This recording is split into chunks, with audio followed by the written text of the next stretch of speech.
Hey, BNN viewers. Today's story is packed with intrigue and unexpected revelations. Trust me, you won't want to miss a second of this one. Let's begin today's interesting story. For over a decade, I have been intertwined with Katie's life, a tapestry woven from threads of youthful innocence and shared dreams. Our journey began as classmates, two children navigating the awkwardness of adolescence, living just a few houses apart. What started as a harmless crush in those formative years gradually blossomed into a profound love, a connection that seemed unbreakable. I believed, with every fiber of my being, that we epitomized the ideal relationship, a model for others to admire, especially for children we always envisioned having. Yet, as time passed, the reality of our unfulfilled dreams loomed over us, casting a shadow on our once rosy picture. One ordinary day, I returned home from work earlier than usual, a sense of excitement bubbling within me. I imagined surprising Katie with her favorite takeout, a small gesture of love to brighten her day. But as I approached our home, the familiar warmth that usually enveloped me was replaced by an unsettling tension. The sounds of our sanctuary were replaced by muffled voices drifting through the walls, pulling me closer with insatiable curiosity. I crept down the hallway, my heart pounding in my chest as I neared our bedroom door, straining to catch snippets of the conversation that danced through the air. It was Katie's voice I heard, but she was not alone. The intimacy in her tone struck me like a thunderbolt, a realization crashing over me like a wave. She was engaged in a video call with a man, their conversation filled with laughter and enthusiasm, a stark contrast to our usual exchanges. The topic was football, a sport she had always despised. I could vividly picture her rolling her eyes at the mention of a football game, dismissing it with a wave of her hand, preferring instead the comforting embrace of a gripping TV series. My stomach churned as I stood frozen, listening intently to the way she spoke to him, the playful banter that hinted at something deeper, something hidden behind the facade of our life together. The betrayal unfurled in my mind like a dark cloud, suffocating and all-consuming. I didn't want to confront her in that moment. The sting of raw emotions was too strong. Instead, I quietly retreated, my heart heavy with doubt and sorrow, and slammed the front door behind me, announcing my return with a deafening thud. The chatter ceased instantly, and within moments, Katie appeared in the hallway, a radiant smile lighting her face, dressed in nothing but her underwear. The stark contrast between her carefree demeanor and the turmoil churning inside me was jarring, as if she was blissfully unaware of the storm brewing just beneath the surface. In the days that followed, my thoughts spiraled into an abyss of confusion and suspicion. I could not shake the feeling that something was fundamentally off, that the very foundation of our relationship was crumbling beneath us. I became a silent observer, following Katie with a mix of dread and determination, my mind racing to uncover the truth behind her connection with this mysterious man. It wasn't long before I stumbled upon a series of photographs on her sister's social media.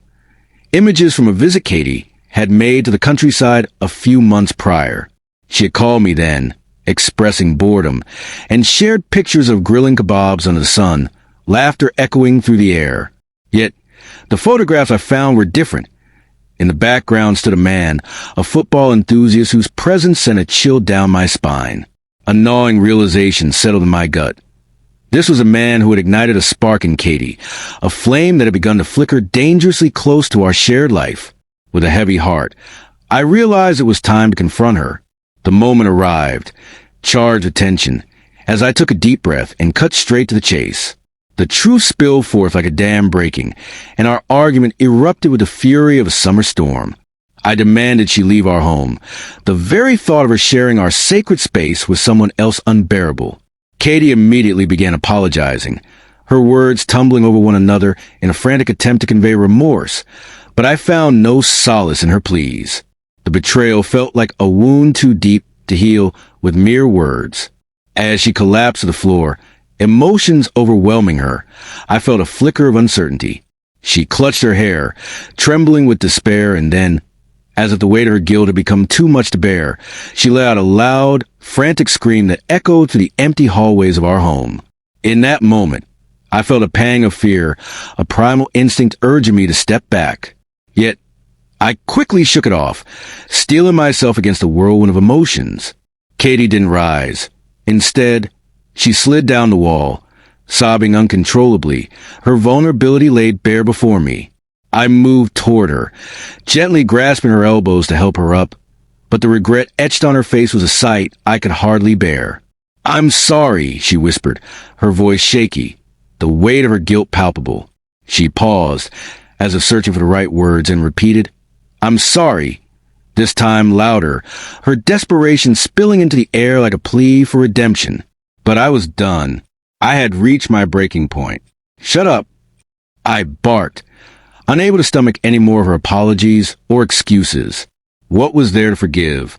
The nerve of her trying to justify her actions was maddening, and I felt my anger boiling over. "Pack your bags and get out," I shouted, my voice cutting through the thick tension. I couldn't bear the thought of her lingering in the home we had built together. As she staggered back, her face paling in shock, I saw the realization dawn on her. She had been caught in yet another lie. The truth hung in the air, heavy and suffocating. "Shut up," I snapped again, my patience worn thin. "We'll meet in court to divide the assets," taking your betrayal into account, of course. That evening, Katie packed her things, the sound of her movements echoing in the silence of our home.